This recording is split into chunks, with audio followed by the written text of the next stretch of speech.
मित्रांनो, तुमचं पुन्हा एकदा सुमिरित मराठी ह्या यूट्यूब चॅनेलवर स्वागत आहे.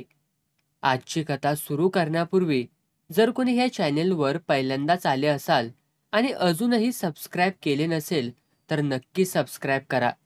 धन्यवाद. यशवंता सोनगावच्या पाटलाशी सोयरीक ठरवून आला तर गावातल्या काही लोकांनी उगी गिल्ला केला. बोलून बोलून त्याला फार बेजार केलं. काही शहाण्या सुरत्या स्वतःला गावचं पुढारी म्हणवणाऱ्या माणसांनी त्याला वेड्यात काढलं. हे यशवंता, अरे तू असा कसा रे शहाणा? पोरगी तू सोनगावला द्यायला निघालास, पण त्या गाव धरणाच्या पाण्यात जाणार हाय माहित नाही वै र तुला? अरे तत लोकांनी जमवलेल्या सोयरीकी मोडल्या टाकी र, आणि तू मोठा जोडायला निघालायस तत. दायगुड्याचा अण्णा म्हणाला. देवळापुढच्या लिंबाच्या पारावर दायगुड्याचा अण्णा, शंकर घरत आणि गोंदा गुरव बसले होते. रस्त्याने यशवंता चालला होता. त्याला हातानं खून करून जवळ बोलावून अण्णानं हटकलं. अण्णा, त्याला काय बोलतोयास? यशवंता आपला भोळा सामगडी हाय, नाही आलं त्याच्या ध्यानात. शंकर घरत म्हणाला. असं कसं? 4 जणांना विचारायचं, सोनगावच्या अशी सोयरीक जमत्या तर जमू का बाबांनो म्हणून. लग्नाचं काम 4 जणांना विचारूनच ठरवायचं. पोरीच्या जन्माची गाठ बांधली जायची का नाही? अण्णा आणखी म्हणाला. एवढं बरी खरं. घाई केलीस बघ तू यशवंता. आम्हा कुणाला बी एका शब्दानं विचारलं असतंच. शंकर बोलू लागला, पण मध्येच त्याला अडवून यशवंता उसळून म्हणाला. हे शंकर, उगी बोलू नगस. अरे सोयरीक जमवायला जातूया, कुणीतरी माझ्या बरोबर चला असं सगळ्यांच्या मिनत्या वाऱ्या केल्यात आम्ही. व्हय, पण कुणी हरीचा लाल बरोबर यायला तयार झाला नाही माझ्या. उगी मला दारवर धरण्यात काय र अर्थ?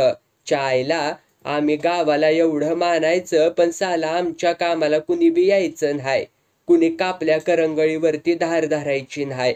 मागणं सारं एकेकानं बॅरिस्टरकी दाखवायची. थुत, काय राम राहिला नाही गड्यांनो गावात. यशवंता वैतागून म्हणाला. हे बरी खरं. यशवंता बरोबर कुणी अनुभवी जाणत्या माणसानं जाया हवं होतं. यशवंता, तू म्हणतोस ते खोटं नाही. गोंदानं यशवंताची बाजू घेतली. हे गोंदा, तू का गेला नाहीस मग? शंकरनं विचारलं. कारण नसताना मध्ये तोंड घालून बोललेला गोंदा गपचीप पडला. तसं शंकरला आता जोर चढला. वैर गुरुवा, तू का मुंद्र गेला नाहीस? आम्हाला म्हणतोयास त्या? हा, मी नाही गेलो. अडचण होती र घरी. मग लेका तेच होता आमच्या बी घरी, कळलं का? उगी मध्ये मध्ये तोंड घालून बोलू नये माणसानं. गुरुवाला चांगलीच चपराक बसली. यशवंताला ते बरं वाटलं नाही. तो म्हणाला. हे गुरुवाला कशाला बोलला होताय सारं बापड्याला? त्याची काय र चूक? म्या बोललो कुठं त्याला बरोबर चल म्हणून? असं म्हणून यशवंता थोडं थांबला आणि उजव्या हाताच्या पंजानं कानामागं खाजवत पडल्या आवाजात म्हणाला. माझंच थोडं चुकलं. सोयरीक ठरवताना म्याच पुरता विचार केला नाही. एवढं काय आपल्याला सांगोपांग माहित र? व्हय व्हय, पहिलंच कार्य पडलं तुझ्या घरचं. अजून तुला लय अनुभव यायचा हाय यशवंता, शंकर म्हणाला. पुरी किती र तुला यशवंता? अण्णानं मध्येच विचारलं. 5 पंचकन्या आहेत बाबांनो. आत्ताशी कुठं पहिलीचा नंबर लागतोया, यशवंता म्हणाला. पण ही तुझी पोरगी चांगली हाय र नाकी डोळी. दिसायला उजवी, गोरी गोमटी, अगदी आईसारखी. भिवया उंचावून अण्णा मान डोलावीत म्हणाला. नाही नाही, ते काय कमी नाही खरं, पण पोरीच्या बालाच नाक मुठ्ठीत धरून जावं लागतं या की. त्याला काय करायचं? व्हय, तसंच हाय बाबा, शंकर म्हणाला. बरं, तुझं हे कसं कसं ठरलं र?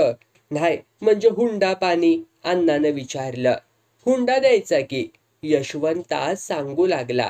पाहुण्याला 2000 रुपये उचलून द्यायचं. शिवाय मानपान, नवरदेवाचा पोशाख बिशाख सगळं आपल्याकडंच हाय. मग तुझं हे बजेट लांब जाईल र गड्या, अण्णा म्हणाला. 5-1 हजाराला येईल की गाठ, शंकर म्हणाला. व्हय, यशवंता म्हणाला. तेवढी जमवा जमव करून ठेवलेली हाय. तू काय बी म्हण गड्या, तू फसलास बघ यशवंता. अरे एवढा खर्च करून तू पाटलाशी सुईरी करायला निघालास कशाकडं र बघून? नाही, तूच सांग कशाकडं बघून तू तयार झालास बाबा? अण्णानं रोखठोक विचारलं. यशवंता थोडा गोंधळला. तो काही बोलला नाही. तसं अण्णाच म्हणाला, मी सांगतो तू कशाकडं बघितलास. पाटलाच्या 10 एकर बागायती डागाकडं. वय की नाही? यशवंतानं मान डोलावली. ते बाकी खरं. पाटलाची एकतळी बागायती जिमीन बक्कळ हाय. शंकर म्हणाला. काय करतोस र त्या जिमनीला? अण्णा हसून म्हणाला. अरे ती सगळी धरणात जायची हाय बाबा. मला विचार की.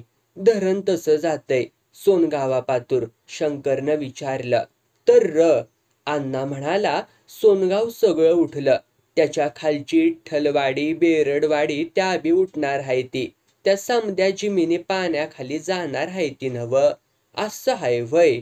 हे नव्हतं बापनासनी माहिती. वय र यशवंता? शंकरनं विचारलं. यशवंता काहीच बोलला नाही. खरं तर त्याला काही सुचना झालं होतं. या लोकांनी बोलून त्याला उगी यडबाडल्यागत करून सोडलं होतं. म्हणून तो आपला गप्पच राहिला.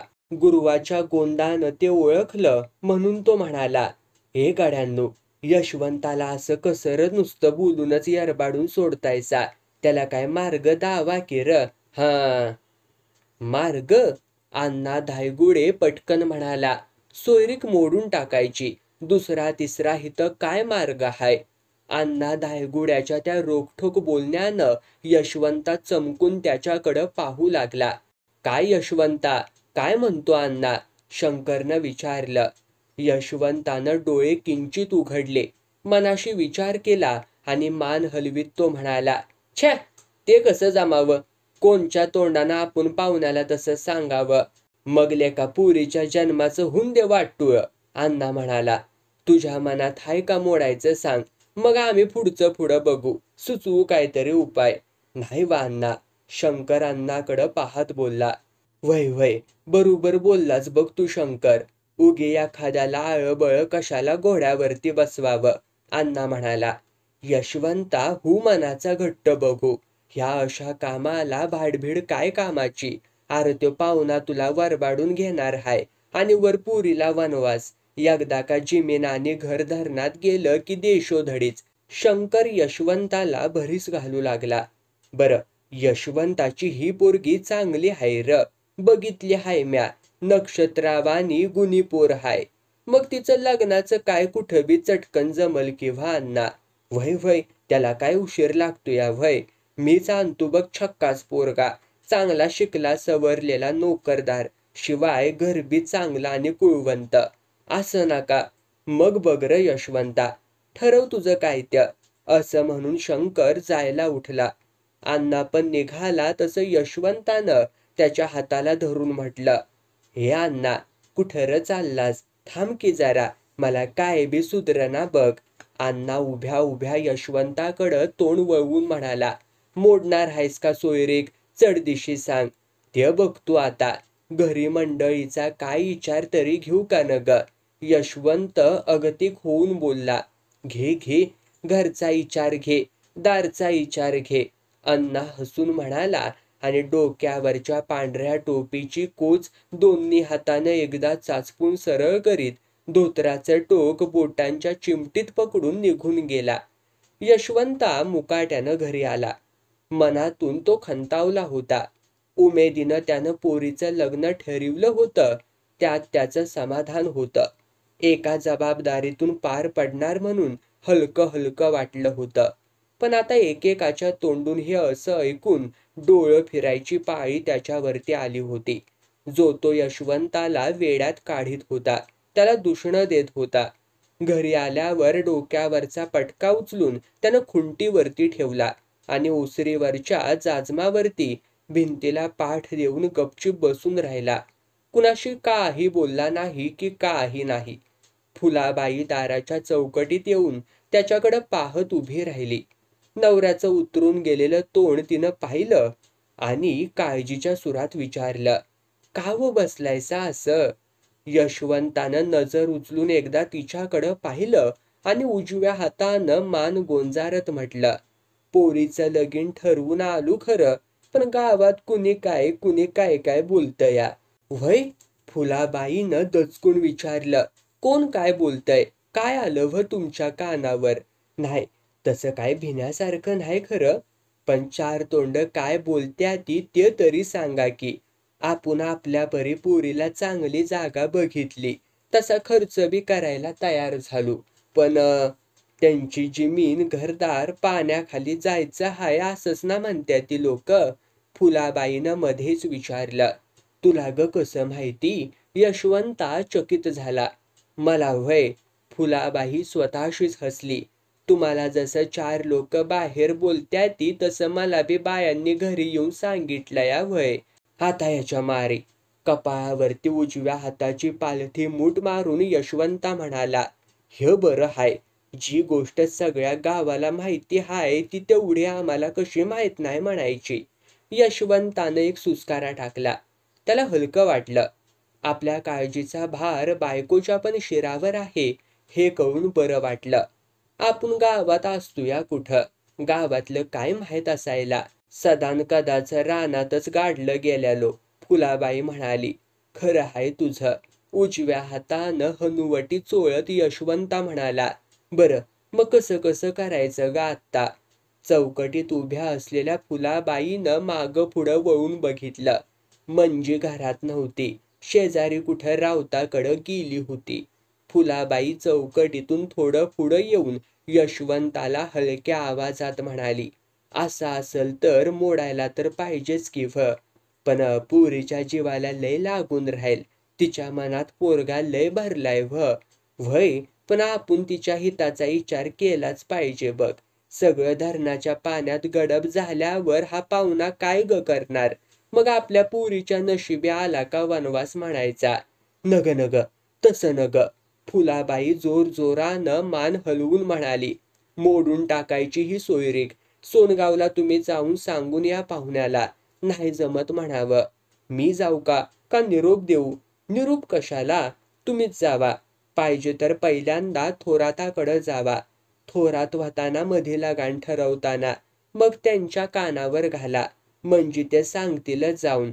बरं बरं, तसंच करतो. दुपारच्याला जाऊन घेतो सोनगावला. डब्बीतली तंबाखू चिमटीनं हातावर घेत यशवंता म्हणाला. यशवंताला आता दमच निघेना.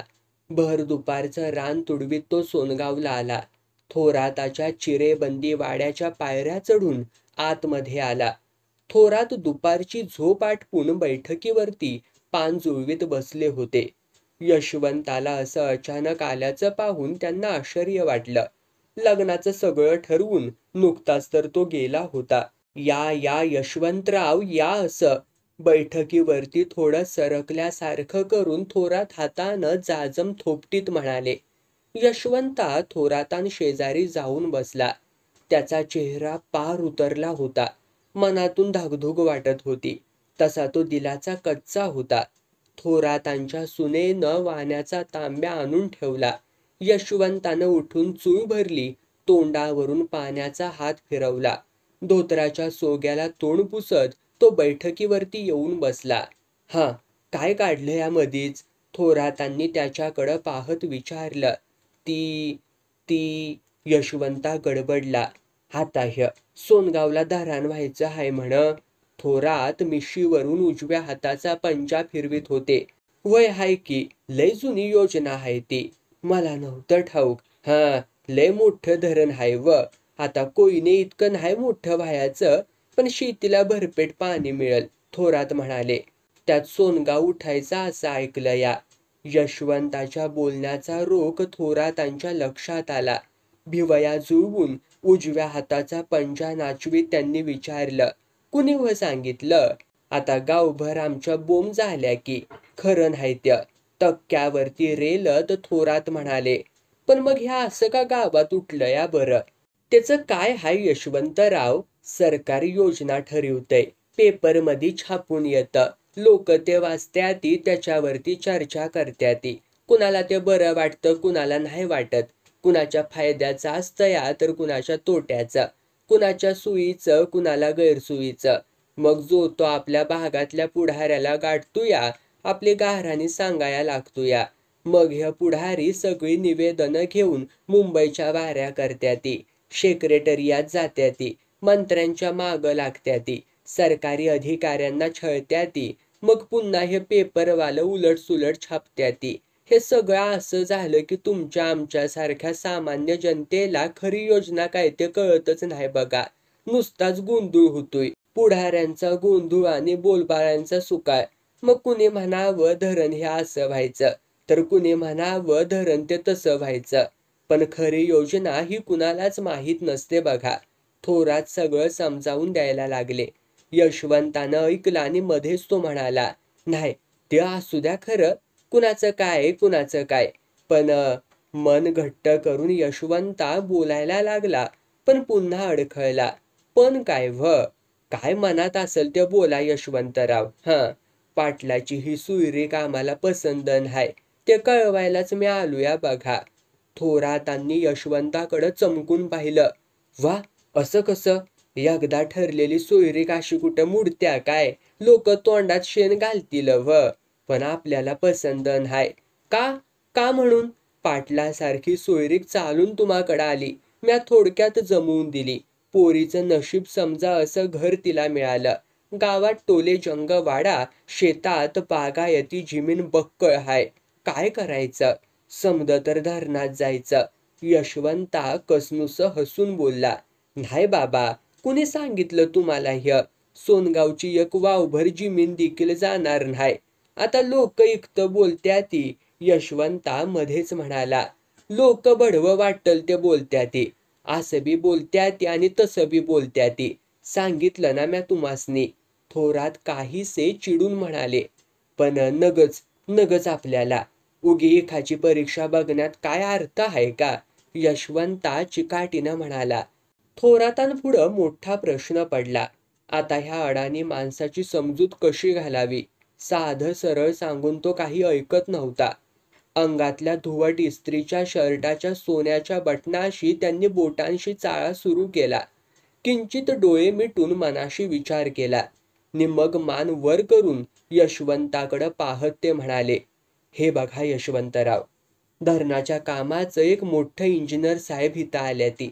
त्यांच्याकडं आपण जाऊया. ते तुम्हाला धरणाच्या कामाचा नकाशा उलगडून दावत्याली. मग पटल तुमची समजूत. यशवंतानं जाजमावरून उजव्या हाताचा तळवा फिरवीत खाली मान घालून विचार करीत म्हटलं. नाही, बघू खरं नकाशा, पण आता पणबीन नंतर. आपली मात्रा बरोबर लागू पडत असल्याचं पाहून थोरात म्हणाले. साहेब नकाशा दावतील, समजून घ्यायचा आणि ते सांगतील ते ऐकायचं बघा. यशवंतानं हलक्यानं मान डोलावली. तुम्ही बसा थोडं, साहेब हायती का ते मी बघून येतो. डोक्याला पटका गुंडाळीत ते म्हणाले. काळे चकचकीत बूट पायात सरकवून धोत्राचा सोगा उजव्या हातानं उचलून धरून थोरात घाईघाईनं घराबाहेर निघून गेले. यशवंता बैठकीत बसून राहिला. थोड्याच वेळात ते परत आले. अंगणातच उभं राहून यशवंताला म्हणाले. चला यशवंतराव, भेटलं साहेब, हायती घरी. यशवंता उठला. थोरातान मागून गेला. साहेबांनी घराच्या एका खोलीत ऑफिस थाटलं होतं. यशवंताकडं पाहून साहेब किंचित हसले.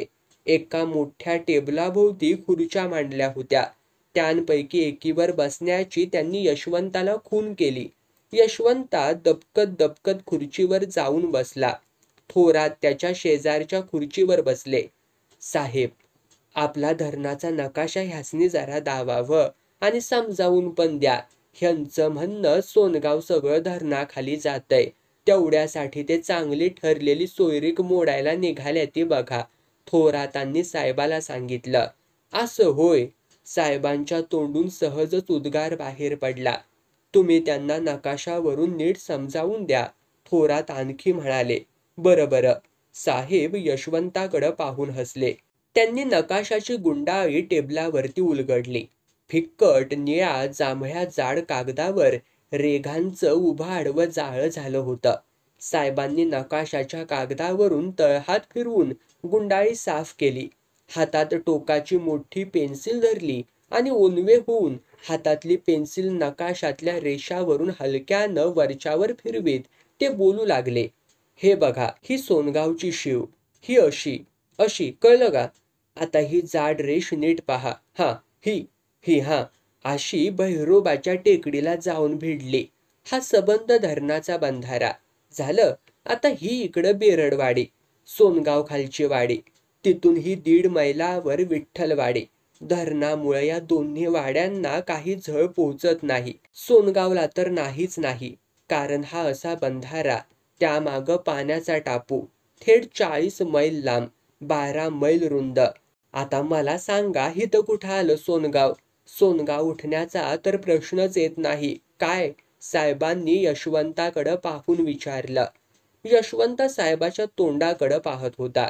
त्याच्या तितकंसं काही ध्यानात आलं नव्हतं. कागदावरच्या उभ्या आडव्या रेषा त्यानं नुसत्याच पाहिल्या. त्यातलं त्याला काही एक कळलं नव्हतं. इंजिनियर साहेब सांगतात म्हणून तो ऐकत होता.